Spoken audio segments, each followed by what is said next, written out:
मित्रांनो, काल आपण हेल्थ आणि डिसीजचं इंट्रोडक्शन केलं होतं.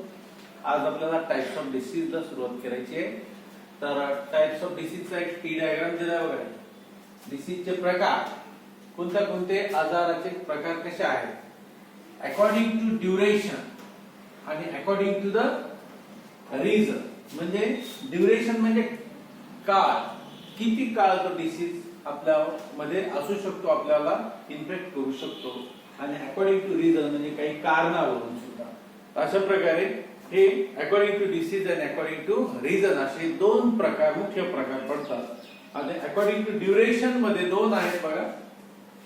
ते म्हणजे एक म्हणजे काय, अक्यूट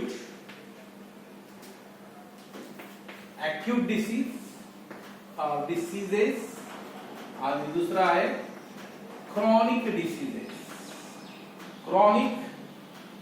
diseases. असे दोन प्रकार आहेत. अक्यूट म्हणजे काय, थोड्या वेळा करता, एक दिवस, दोन दिवस किंवा एखाद दिवस, समजा एका दिवसात सुद्धा आपल्याला काही आजार छोटेसे होतात आणि परत आपोआप राहून जातात, लगेच एक दोन दिवसात बरे होतात. आणि क्रॉनिक म्हणजे दीर्घकाळ. काय काही क्रॉनिक डिसीज अशा आहेत की डायबिटीज सारखे हे लाईफ लॉंग, त्यानंतर अस्थमा सारखे हे कसे लाईफ लॉंग डिसीज आहेत. कॅन्सर वगैरे असे काही डिसीज लाईफ लॉंग सुद्धा असतात. त्याला क्रॉनिक डिसीज म्हणजे दीर्घकाळ असणारे, आपल्या बॉडीमध्ये जास्त काळ असणारा डिसीज म्हणजे काय, क्रॉनिक आहे. HIV वगैरे असे सगळे. त्यानंतर अक्यूट म्हणजे आपण सांगितलं की काय, थोड्या वेळा करता, एक दिवस करता, दोन दिवसाकरता असणारे डिसीज म्हणजे काय असतात, अक्यूट असतात. दुसरा टाइप्स अकॉर्डिंग टू रिझन्स मध्ये दोन आहेत. रिझन दोन प्रकारचे असू शकतात. एक हेरिडिटरी म्हणजे अनुवंशिकतेने, आणि दुसरा अक्वायर्ड डिसीज म्हणजे आपल्याला काही डिसीज काय होतात, अक्वायर्ड म्हणजे काय होतात, लागण होते त्यांची, है की नाही. तर अशा प्रकारचे हेरिडिटरी डिसीज मध्ये एक एक्झाम्पल आपण सांगितलं होतं काल, डाऊन सिंड्रोम. हा जेनेटिकल डिसीज आहे बघा, हेरिडिटरी. तर हा कसा आहे, जीन्समुळे होणारा असा डिसीज आहे. तर क्रोमोझोमची संख्या जास्त झाली, याला ट्रायसोमी म्हणतात बघा. काय म्हणतात, ट्रायसोमी ऑफ 21st क्रोमोझोम. म्हणजे जे आपल्या बॉडीमध्ये 46 क्रोमोझोम्स असतात ना, त्याच्यातल्या 21st नंबरचा जो क्रोमोझोमची पेअर जी आहे ना, तर तिथं XX आणि Y अशी येऊ शकते. तर हे पेअर मध्ये एक क्रोमोझोम्स काय होतो, जास्त येतो. दोन पेअरच पाहिजे, म्हणजे दोन क्रोमोझोमची एक पेअर जी असते त्याऐवजी एक क्रोमोझोम जास्त आला तर त्याला ट्रायसोमी ऑफ 21st क्रोमोझोम्स म्हणतात. आता याच्यामध्ये एक्झाम्पल्स बघितलं आपण, डाऊन सिंड्रोम. त्यानंतर अक्वायर्ड डिसीजेस मध्ये दोन आणखी प्रकार पडतात. एक आहे इन्फेक्शियस डिसीज आणि दुसरा नॉन इन्फेक्शियस डिसीज. म्हणजे आपल्या बॉडीला लागण होते. तर काही इन्फेक्शियस म्हणजे काय की संसर्गजन्य, जसं आता हा कोरोना आहे, कसा इन्फेक्शियस डिसीज आहे. स्वाईन फ्लू इन्फेक्शियस डिसीज आहे. तर हा इन्फेक्शियस डिसीज, त्याच्यामध्ये कॉमन फ्लू आला, कॉमन कोल्ड आला, डेंग्यू आला, आहे की नाही. हे इन्फेक्शियस डिसीज आहे, याचा त्याला त्याला होतो, किंवा संसर्गजन्य रोग म्हणतो आपण त्याला. आणि हे नॉन इन्फेक्शियस डिसीज म्हणजे असंसर्गजन्य, म्हणजे याचा त्याला होत नाही, झाला तर त्या बॉडीमध्येच होणार, आहे की नाही. अशा अक्वायर्ड डिसीज मध्ये हा नॉन इन्फेक्शियस डिसीज म्हणजे डायबिटीज झाला तर त्या व्यक्तीला झालेला डायबिटीज दुसऱ्या व्यक्तीला त्याच्याकडून होत नाही, त्याला त्याचा स्वतंत्र होतो. त्यानंतर हार्ट डिसीज सुद्धा प्रत्येकाला आपापला स्वतंत्र होतो, याचा त्याला होत नाही, म्हणून त्याला नॉन इन्फेक्शियस आपण म्हणतो. तर अशा प्रकारे हा टी डायग्राम्स म्हणजे टाइप्स ऑफ डिसीज आपण बघितला. त्यानंतर पुढे एक ऍक्टिव्हिटी दिली बघा, कॅन यू टेल मध्ये काय विचारलंय, how do the following diseases spread. खाली दिलेले डिसीज कसे स्प्रेड होतात, hepatitis, malaria, scabies, TB, dengue, dysentery, ringworm, swine flu. हे आता हेपॅटायटिस कशाने होतो, वॉटर, कंटॅमिनेटेड वॉटर मधून होत असतो, वॉटर आणि फूड मधून. मलेरिया मॉस्किटो बाईट मुळे होतो, म्हणजे मॉस्किटो, एनाफिलस मॉस्किटो जो असतो ना, फिमेल अनाफिलस मॉस्किटोची ते बायटिंग झाली की आपल्याला मलेरिया होतो. त्यानंतर स्कॅबीज, स्कॅबीज म्हणजे काय, खरूज म्हणतो आपण त्याला. स्किन त्वचा रोग आहे हा, तर हा माइट नावाच्या इन्सेक्ट मुळे होतो. कशामुळे होतो? माइट, माइट नावाच्या इन्सेक्ट न बाईट केलं की तो आपल्या स्किन मध्ये जाऊन तिथं काय करतो, त्याचे अंडे घालतो आणि आपल्या त्वचेमध्ये त्याची स्प्रेडिंग होत असते. आणि याचा त्याला होतो, आपला जर ज्याला इन्फेक्शन स्कॅबीज झालेलं आहे त्या व्यक्तीचे क्लोथ आपण यूज केले, त्याच्या हाताला शेअरिंग केलं तरी आपल्याला तो होऊ शकतो. त्यानंतर टीबी, ट्युबरक्युलोसिस हा बॅक्टेरियल डिसीज आहे. तर डेंगी हा मॉस्किटोमुळेच होतो, मॉस्किटोच्या बायटिंगमुळे होतो.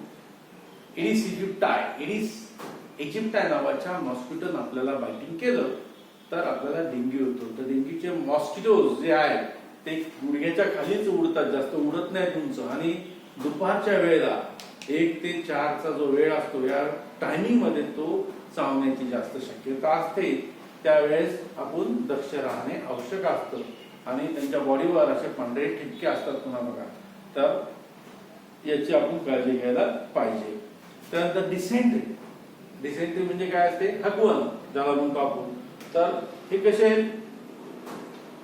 हे जे डिसीज आहे तर हे वॉटरबोर्न डिसीज आहेत, म्हणजे फूड कंटॅमिनेटेड फूड आणि वॉटर मधून होणारे आहेत. रिंगवर्म हा फंगल डिसीज आहे, म्हणजे बुरशीजन्य रोग आहे. बुरशी असते त्याच्यामध्ये, बुरशीमुळे होणारा रोग म्हणजे मायक्रोस्पोरम, मायक्रोस्पोरम नावाच्या बुरशीमुळे होतो फंगाय. त्यानंतर स्वाईन फ्लू, स्वाईन फ्लू कशाने होतो, तर व्हायरल डिसीज आहे, एका व्यक्तीचा दुसऱ्या व्यक्तीला होतो. एअरबॉर्न सुद्धा आहे, तो हवेतून आपल्या बॉडीमध्ये त्याचे व्हायरस एंटर होऊ शकतात. स्वाईन फ्लू आणि हा आपला कोरोना, जवळपास त्या दोघांचे सिम्पटम्स काय सारखे आहेत, तुम्ही ऐकलं असणार आहे. तर अशा पद्धतीनं हे जे डिसीज आहेत ते स्प्रेड होत असतात बघा. त्यानंतर why do we mean by pathogen. त्यानंतर दुसरा क्वेश्चन काय आपला, कॅन यू टेल मध्ये, तर पॅथोजन्स म्हणजे काय म्हणता येईल पॅथोजन्स.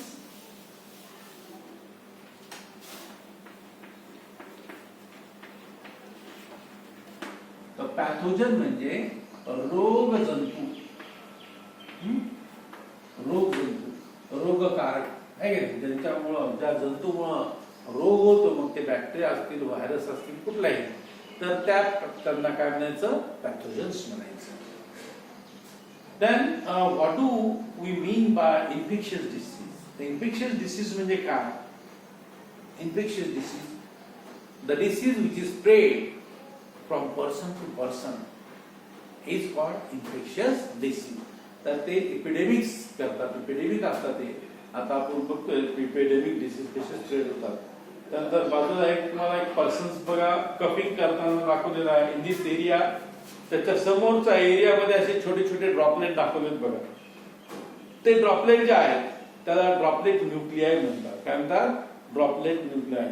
समजा त्या पर्सन्सला ट्युबरक्युलोसिस आहे तर ट्युबरक्युलोसिसचे ड्रॉपलेट्स असे बाहेर पडतात. किंवा आता आपण जो कोरोना सांगतो, तो कोरोना सुद्धा त्या स्नीजिंग कफिंग मधून त्याचे जे ड्रॉपलेट्स बाहेर पडतात, म्हणजे छोटे छोटे पाण्याचे थेंब असतात बघा, तुषार असल्यासारखे एकदम सूक्ष्म. आणि या ड्रॉपलेट मध्ये तो व्हायरस किंवा बॅक्टेरिया असू शकतो. तर हे त्याला ड्रॉपलेट न्यूक्लिआय म्हणतात. काय म्हणतात, ड्रॉपलेट न्यूक्लिआय. तर ह्या ड्रॉपलेट न्यूक्लिआय आणि त्या पर्सननं कपिंग स्नीजिंग केलं आणि आपण त्याच्या जवळ असत, तर हे ड्रॉपलेट न्यूक्लिआय जर आपण इनहेल केले, म्हणजे आपण श्वास घेतो तर श्वास घेतो म्हणजे इनहेलेशन करतो, तर आपलं इनहेलेशन त्याच वेळेला झालं किंवा आपण त्या व्यक्तीच्या जवळ असलो तर त्याच्या बॉडीमधून आलेले किंवा कपिंग स्नीजिंग मधून आलेले ड्रॉपलेट न्यूक्लिआय आपल्या बॉडीमध्ये काय होतात, एंटर होतात आणि आपल्याला सुद्धा त्या डिसीजचे इन्फेक्शन होऊ शकतं. त्यामुळं कपिंग स्नीजिंग करत असणाऱ्याच्या आपण समोर उभं राहू नये किंवा लवकर बाजूला सरकाव किंवा आपला हात किंवा रुमाल जे काही पॉसिबल असेल ते आपण आपल्या नाक तोंडासमोर काय केलं पाहिजे, फोल्ड करायला पाहिजे. तर अशा पद्धतीने हे टाइप्स ऑफ डिसीज आपण बघितलेले आहेत. त्यानंतर तुम्हाला काल मी ऍक्टिव्हिटीज साठी होमवर्क दिला होता बघा. तर होमवर्क काय दिला होता, इन्फेक्शियस डिसीजेस चा चार्ट जो 2.3 मध्ये दिलेला आहे. तर त्याच्यामध्ये जवळपास 5 डिसीज दिले. त्या 5 डिसीजचे पॅथोजन, त्याचे मोड ऑफ इन्फेक्शन, त्यानंतर सिम्पटम्स, प्रिव्हेन्शन अँड ट्रीटमेंट, हे सगळे कॉलम्स दिलेले आहेत. तुम्ही ते बऱ्याच जणांनी ते व्यवस्थित चार्ट तयार करून घरी सुद्धा लावलेले असणार आहेत, कारण बघितलेत मी सगळे शाळेच्या आपल्या याच्यावर टाकले होते मी होमवर्कवर, शाळेच्या होमवर्कसाठी, आणि ते बऱ्याच जणांची चेक केलेत मी. पण सगळ्यांनी म्हणून काही पाठवलेले दिसत नाहीत, कारण टोटल जी आपली शाळेची संख्या आहे 5 वर्गाची, त्या 5 वर्गामध्ये मला तेवढे दिसले नाही आहेत ते. तर प्रत्येकानं हे ऍटलिस्ट घरी करा, चार्ट तयार करा आणि त्याचं रिडिंग करा. आणि आता हा चार्ट मी तुम्हाला काय करणार आहे समजावून सांगणार आहे. काय